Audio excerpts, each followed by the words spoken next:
No better horseman ever held the reins, and never horse could throw him while the saddle girth would stand.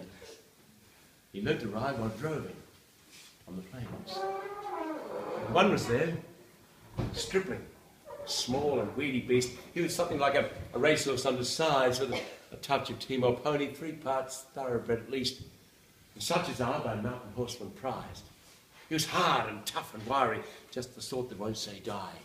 There was courage in his quick, impatient tread, and he bore the badge of gameness in his bright and fiery eye, and the proud and lofty courage of his head, but still so slight and weedy. One would doubt his power to stay. The old man said, "That also never do for long and tiring gallop, then you'd better stop away. Those hills are far too rough for such as you." So he waited, sad and wistful. Only Clancy stood his friend. "I think we ought to let him come," he said. "I warrant he'll be with us when he's wandered at the end, for both his horse and he have mountain bred. He hails from Snowy River, up by Kosciuszko's side, where the hills are twice as steep and twice as rough, where the horses' hoofs strike firelight from the flintstones every stride. The man that holds his own is good enough.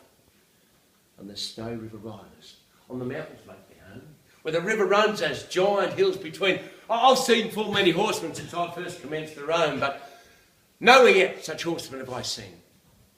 So he went. They found the horses by the big mimosa clump that raced away towards the mountain's brow, and the old man gave his orders. "Boys, go at it from the jump. No use to try for fancy riding now, and Clancy, it's wheel 'em.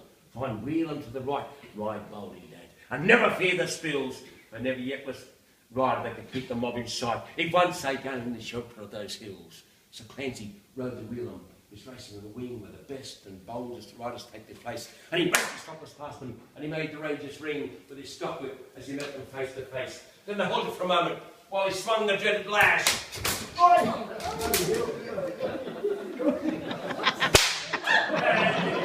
That's all.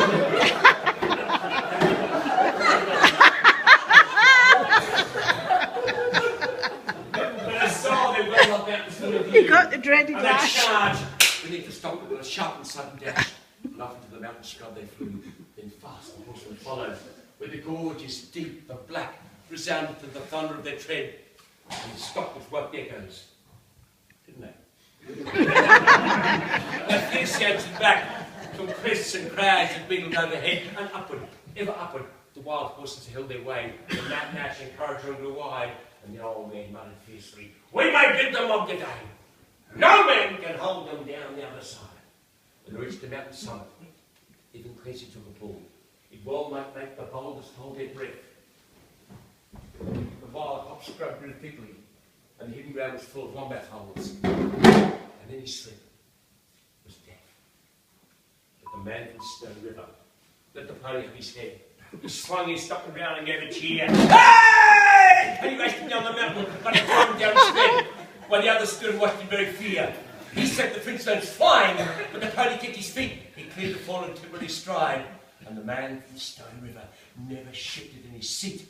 It was grand to see mountain horsemen ride through the stringy barks and saplings on the rough and broken ground. Down the hillside at a racing pace he went, and he never drew the bridle till he landed safe and sound at the bottom of that terrible descent.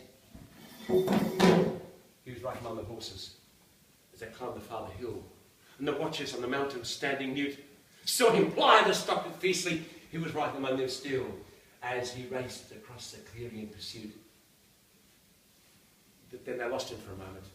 We two mountain gullies met in the ranges, but a final glimpse reveals on the dim, distant hillside the wild horses racing yet, with the man from Stone River at their heels. And he ran them, single-handed, till their sides were white with foam. He followed like a bloodhound on their track, till they halted, cowed and beaten. He turned their heads for home, and alone and unassisted brought them back. But his hardy mountain pony, he could scarcely raise a trot.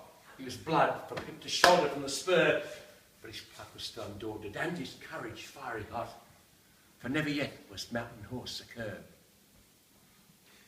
Down by Kosciuszko, where the pine had ridges raised, their torn and rugged battlements on high, where the air is clear as crystal, white stars fairly blaze at midnight in the cold and frosty sky. And where, around the overflow, the reed beds sweep and sway to the breezes and the rolling plains are wide. The man from Snowy River is a household word today, and the stockmen tell the story of his ride.